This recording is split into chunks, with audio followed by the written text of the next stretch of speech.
ini saya bersama masyarakat saya, masyarakat Jawa Barat. Hari ini saya minta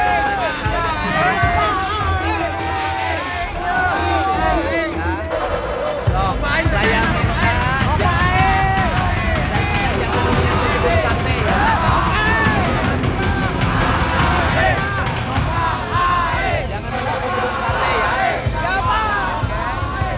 Jangan menyentuh gedung sate. Saya akan selalu berbuat adil buat kalian semua. Gedung sate ya.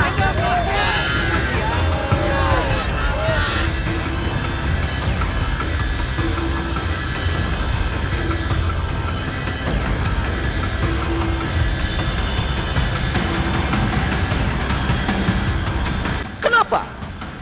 Orang-orang kaya hari ini anak pendidikannya setara.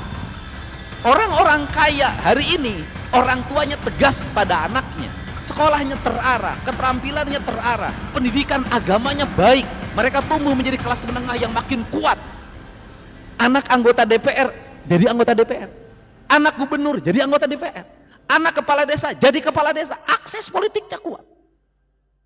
Mohon maaf, anu babalapan, anu tawuran.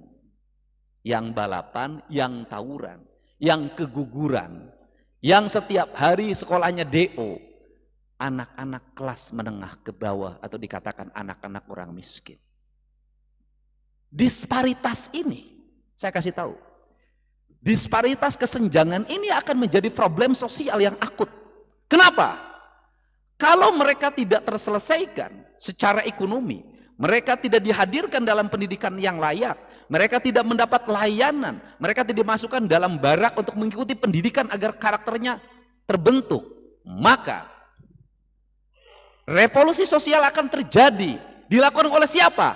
Anak-anak remaja, anak-anak SMA, anak-anak SMK menjadi kekuatan publik yang bisa membakar gedung DPR, membakar kantong gubernur. Kenapa? Mereka adalah kelompok anak-anak frustasi yang lepas dari kehidupannya. Mereka kecewa dan selama ini melampiaskan di jalan dalam tawuran. Dan ketika dikelola secara baik menjadi gerakan rakyat, mereka adalah kekuatan pemberani yang berani membakar gedung. Terlatih di jalanan. Dan itu terjadi di Indonesia. Dan itu terjadi kemarin. Dan itu setahun yang lalu saya sudah memperingatkan pada semua orang. Saya tanyakan, kenapa gedung sate tidak jadi dibakar? Karena saya dekat dengan mereka.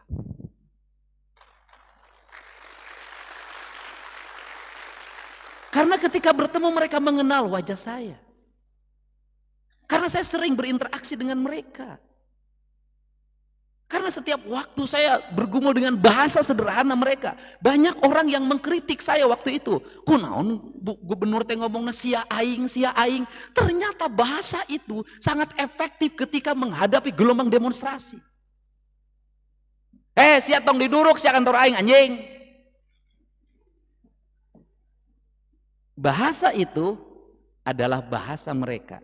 Ketika ada pemimpin yang menyampaikan pesan dalam bahasanya, mereka menganggap dia adalah pemimpin.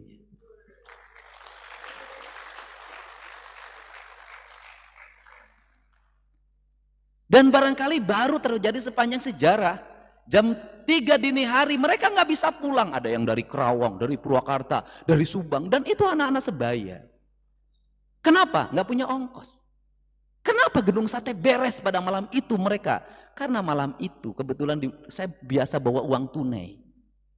Saya membagikan uang pada mereka untuk pulang. Dan mereka pulang.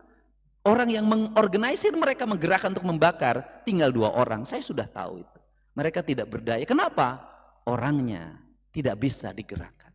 Untuk itu saya ngajak pada semua para pemimpin, mulailah duduk lesehan dengan mereka.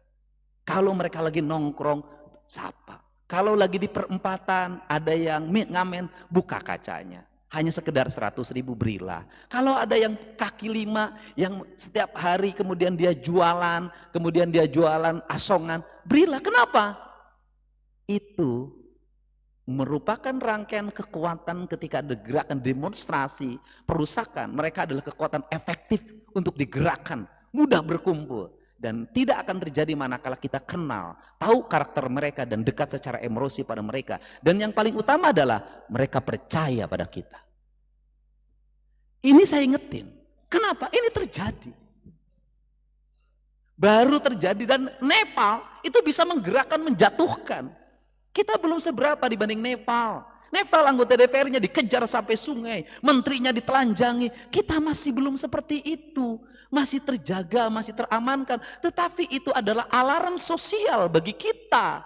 Mari kita rubah gaya kepemimpinan kita. Mari kita rubah gaya anggaran kita. Daripada anak-anak kelas menengah miskin kemudian menjadi sebuah gerakan sosial yang nanti memberontak pada negara. Sejak sekarang anggarannya segera alokasikan bagi mereka. Rubah perilaku mereka menjadi kelas menengah yang profesional ke depan.